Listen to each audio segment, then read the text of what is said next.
There's a non-zero chance that either you or I will probably end up eating there again. Correct. Cool. What's up, everybody? Corey Singletary here with the Citizens Utility Board, and so this is a little bit special. I am here at the NSUCA mid-year meeting, the National Association of State Utility Consumer Advocates. I'm trying to remember the acronym. And normally Tom Content, our executive director, is joining us, but instead today I have my friend Tim Tessier from the Iowa Office of Consumer Advocate, who is also down here in lovely Indianapolis, Indiana, for the NSUCA mid-year meeting. My first NSUCA meetings, yeah, beautiful location, good meeting so far. A lot of interesting stuff you've been hearing up to this point. Interesting discussion, kind of not what I expected on some of the topics. I mean, the kind of the back and forth that was going on this morning was a little bit more stressful than I thought was going to be on some of those topics. I mean, what was it, the first panel?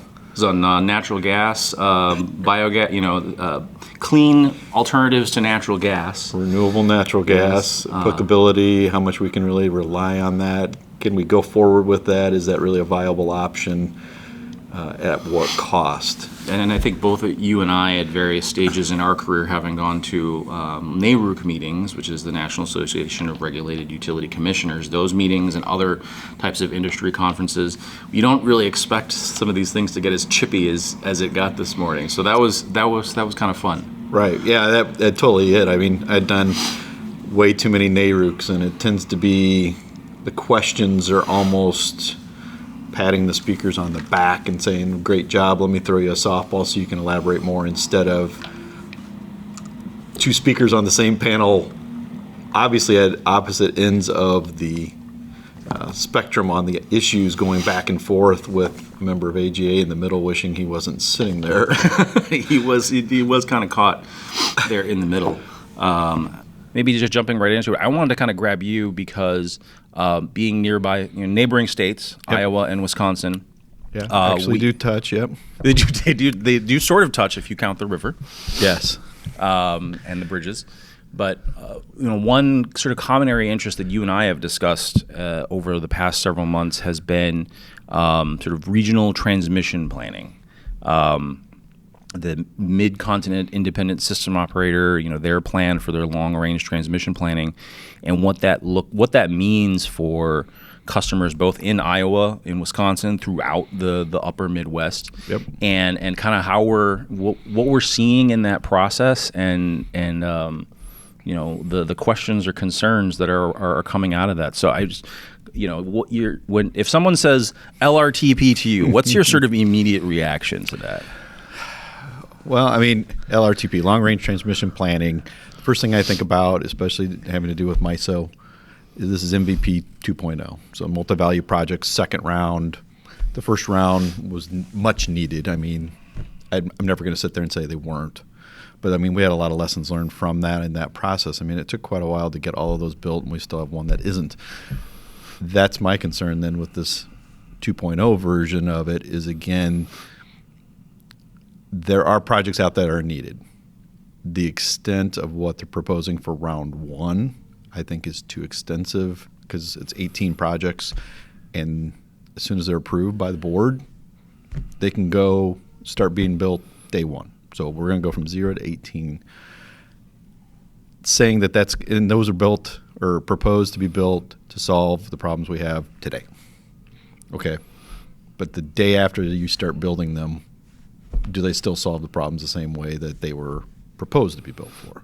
Things are changing.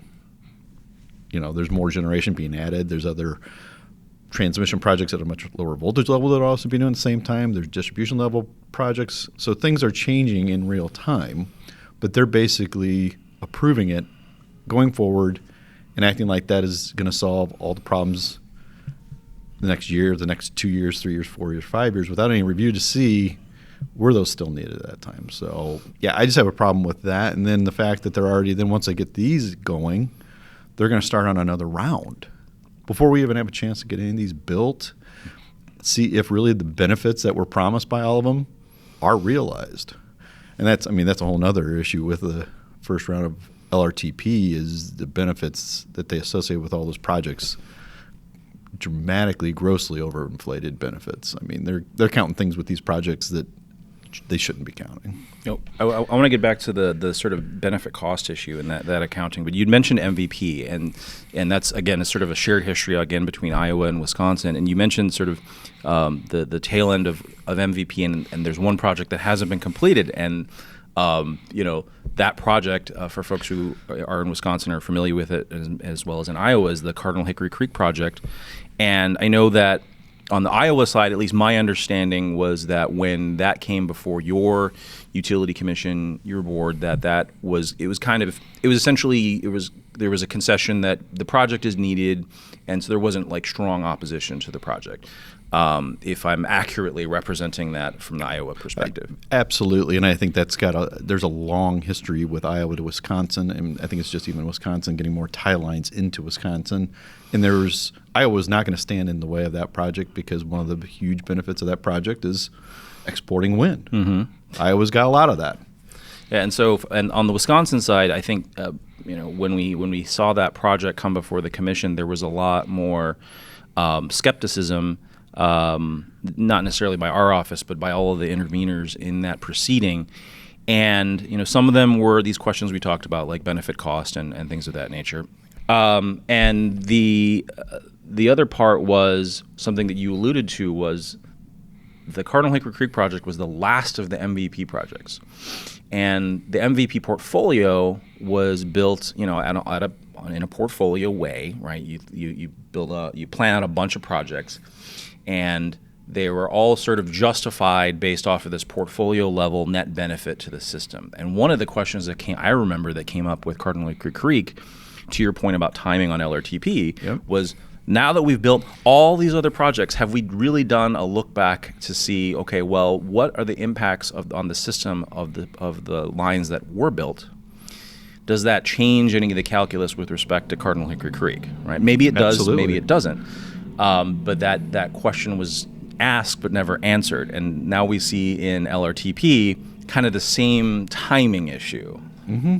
I completely agree. I mean, that's an issue that we've raised many times from the consumer advocate perspective is, do you need to have a time period for a little look back? Let's check our work, check our math. And that was, with Cardinal Hickory Creek, at that time I wasn't at the consumer advocate, but still was working for another entity that was directly involved with that. That was a concern that was raised, but never pushed forward, never required to do that. It's almost like they just said, yeah, that's a great idea, and they went on. Yeah, so it's, what you mentioned that, the tranche one for LRTP, the long range transmission plan put out by MISO, I think it was approved. My understanding is it was approved at the PAC, right? Correct. So it was going to go to the board then. Yeah. And then I think it was maybe last week or the week before, I think they put out some details of how they were going to essentially assign projects to those. And part of our concern on that is a little tangential, is that the way they're doing it is they're essentially bypassing laws on competitive bidding, which I know that your boss has some feelings about as well. Jennifer has some thoughts on that. Oh, and don't get me started on competition. I'm all for it. Yeah. So that's, but this is phase one, and all these projects that are even within tranche one are not going to get built overnight. And so there's this question of, before you do we wait, or should we wait until we have data out of tranche one after lines have gone into service to pull the trigger on facilities in tranche two for LRTP? Because I don't know I'm assuming it's the same in Iowa, but transmission expense as a percentage of total utility retail rates has just been going through the roof over the past several decades. Well, it's definitely not going down. It's definitely not going down.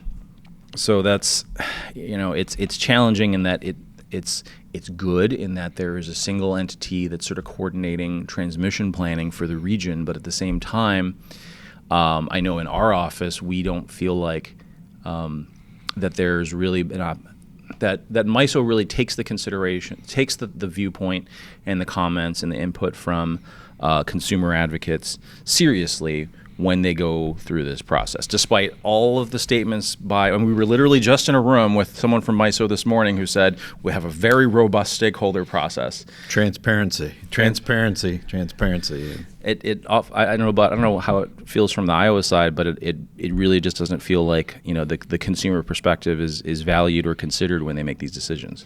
No, you're absolutely right, and you are leading up to this afternoon, the first panel. Our consumer advocate from Iowa, Jennifer Riesler, is going to be moderating that session, and she also is going to have individuals that she's going to bring that up about the whole process and, yes, our frustrations. We keep going to MISO and saying, what do we need to be doing? They're saying, well, you need to be active. You need to be filing comments. You need to be asking questions, being at the meetings. We've checked all those boxes, and it's still, when we file comments, it feels like they get lost. And so that's going to be something that she's even teeing up, or I'll tee up as a question, is more so, okay, we did what you said to do. What could we be doing better? What could we be doing differently going forward? Because what we're doing so far, we feel like, our voice is not being heard, or not being it's not necessarily not being heard, but it's not being considered. So, I mean, from your perspective, like what should obviously there's different roles. There's a different lane. Folks like you and I in the consumer advocate offices have a particular function. But if you're a utility customer in Iowa or Wisconsin or throughout the MISO footprints, looking at all this cost coming, I mean, what should people be thinking about what they're seeing on these transmission spends, and that's eventually going to hit their bill? Well, I think they should be definitely raising the issue up and letting their utilities know they're not happy with that. And I mean, in Iowa, it's a very weird dynamic, because we have two large utilities that basically serve the entire state. One of them is still vertically integrated. They own their transmission. The other doesn't. So the utility that doesn't own their transmission, they are out there advocating against these higher transmission costs, and transmission costs need to be prudent, cost justified. So that utility is almost doing some advocacy work for their customers, but they also don't quite have the same incentive, because they show that they are advocating, but ultimately they don't have to go to the same degree that we would, because in the end it's a pass through on the bill for them. And they can say, well, we've tried. Whereas for us, we don't want to stop there. We need to figure out a way to find every chance to keep those transmission costs down. And some of that is challenging the projects, but also then challenging the cost recovery. Both of those, huge tasks. I mean, the cost recovery especially is through FERC, and we can express concerns and raise comments and file objections, and if you don't have a lot of people on board, it's usually not a winning proposition. So one of the things I've always wondered about, right, is Iowa, Wisconsin, the commissions themselves sort of participate in this process, sometimes directly, but in recent years has mostly been through OMS, the Organization of Midwest States.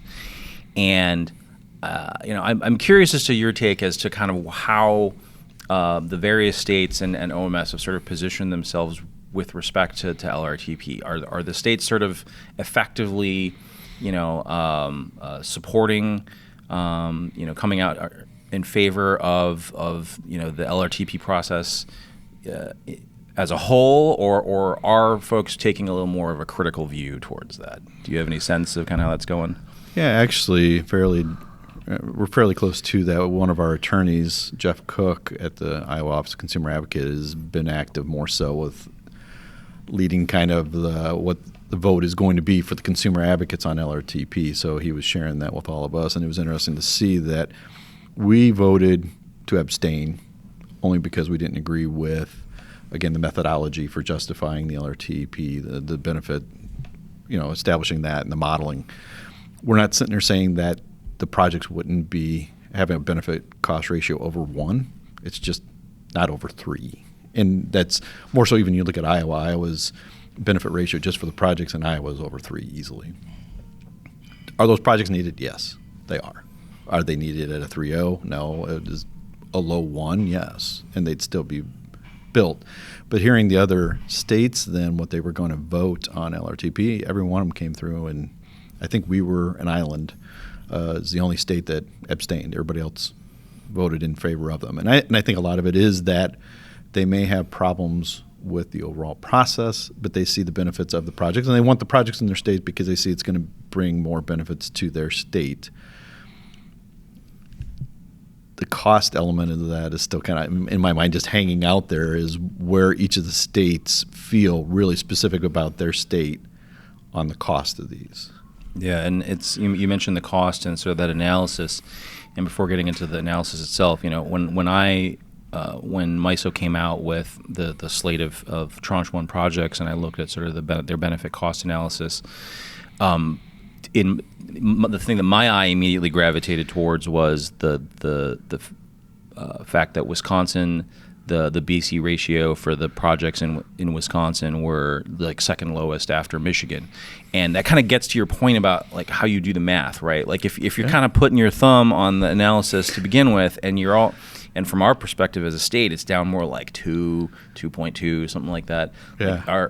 Like if you fix the analytical problems, I'm assuming it's still, positive, right? It's still over 1 in terms of benefit cost ratio, but like it raises more questions the closer you are to that threshold. Mm-hmm. And I know just due to workload, we didn't really have a chance to engage as much as your office did on Tranche 1 for LRTP. But that was one where it struck me, it struck us that I don't remember if I'd mentioned it to you this way, I'd characterized it to you this way, but it's like the critiques and concerns that were raised about how they did the math. It was like there were analytical, methodological problems that if you made those mistakes in a grad school econometrics class or whatever, you would fail that project, right? Yep. Like, and that shouldn't be allowed. No. In this venue where billions of real dollars are at stake. What I look at it too is that the people that they've got looking at this stuff and doing the analytics understand the analytics more than you and I combined. They should get it right. Yes. They should get it right. Yeah. If you and I can see where there's flaws, it's that obvious. And I'm not saying that you and I don't understand it, but if they jump out that easily, the people doing this should have caught that immediately. And then how is it getting past the checks at MISO that, no, this is okay. Mm-hmm. Oh, yeah, let's use this. Oh, let's tweak it and let's add something more. I mean, you looked at what benefits they looked at for MVP, and there was a lot less. And this one, it seemed like they were just throwing more and more benefits, which then begs the question, were they trying to add more benefits just to make it look that much better? Because without those, it would have been closer, like you're saying, some of these, it might have been closer to the 1. And so they were worried about that. And that kind of goes in, I think, with even like FERC with their NOPR that's out there, Notice of Proposed Rulemaking, that they're talking about adding more benefits. That to me just seems like they're wanting to add more to make sure everything they think should be built gets built without it being totally cost justified or need justified. Yeah, we met with Wisconsin MISO stakeholders, so it was the utilities and folks like our office and various other transmission owners at the commission. And it was a commission meeting with one of the commissioners who oversees the sort of regional market issues. I'm not going to name names because of the nature of the meeting, but one of the representatives from one of our distribution utilities, so not a transmission owning utility, but they were saying, look, it is probably the case that these projects are needed, and that from a net benefit perspective, that it's it works out, it pencils out, but there's no need to oversell it, right? I completely agree with that. And so that sector, the transmission dependent utilities, in their comments they put out basically like they highlighted all of these sort of analytical deficiencies and concerns that they had. And their approach was more like, okay, can we fix this going forward? Yes. You and I, I don't know what your thoughts on whether or not they will actually be fixed in the next go round. But so you didn't hear my comments? I made it. I think it might have. I'm trying to think if it was the PAC meeting where they started talking about starting on Tranche 2, the second round, and it's going to be more projects up here in the same area as the first round of projects. While that first round of projects will just be in the design phase. Mm-hmm.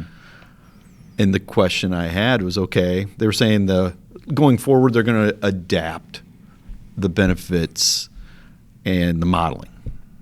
And so I raised a question, so are you saying you're just going to use the same ones and go from there, or are you going to start all over again, blank piece of paper, and let's see what benefits we should be looking at this time? And they said, no, they're going to start where they're at right now and probably, like you said, add to it, make it more, look more pretty, put a bigger bow on it. Whereas we don't know if these benefits are the right benefits to look at.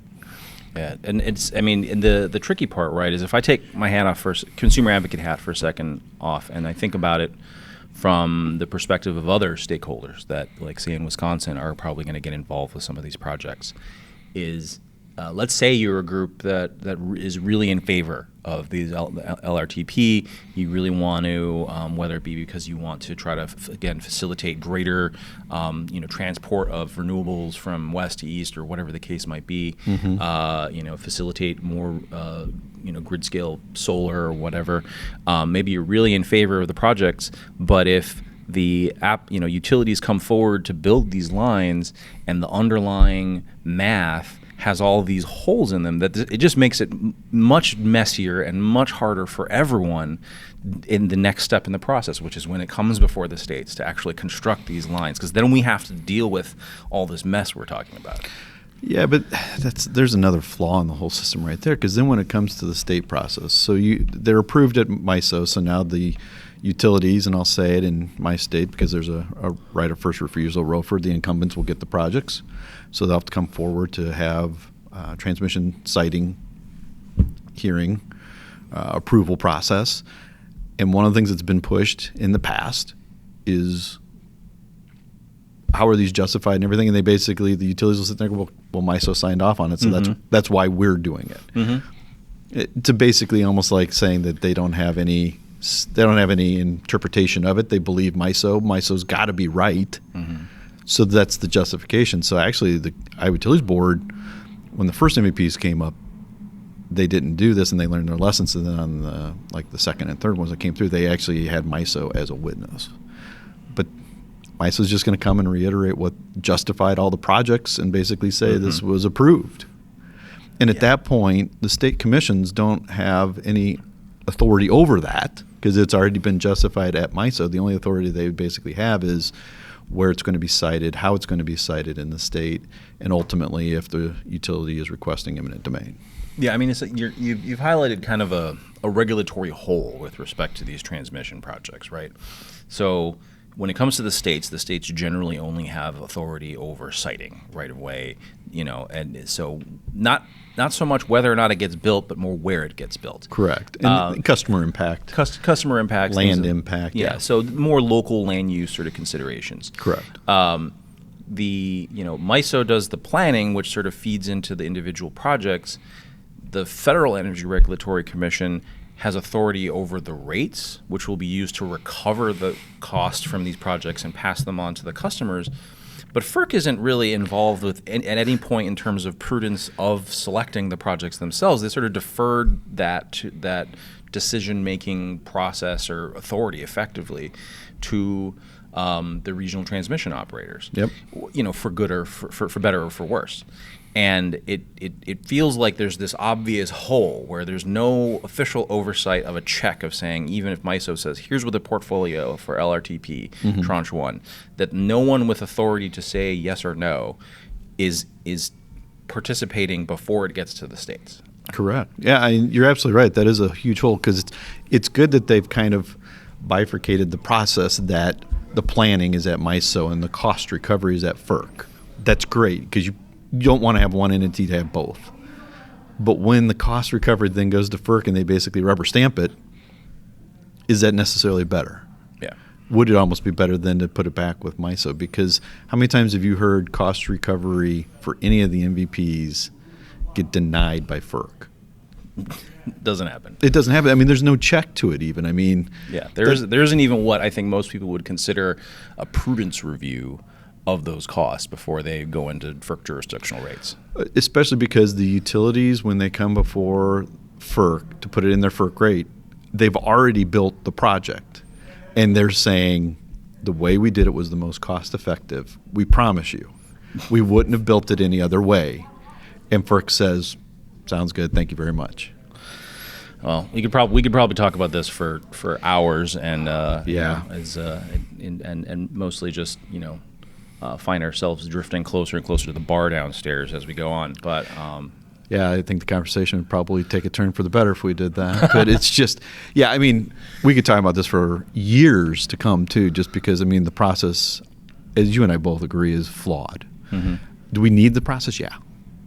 The process as it is now is truly inefficient, and I don't think the most cost effective. So. yeah, well, so we'll see what happens. I look forward to seeing the panel that Jennifer is moderating. That should be fun, and maybe if we have time before both of us head our separate ways, I can grab you before later and see if you have any other thoughts or anything that jumped out at you at your first NSUCA meeting. I'm sure there'll be many topics we could touch upon, but yeah, look forward to that. Well, cool. Thanks, Tim. Absolutely, thank you.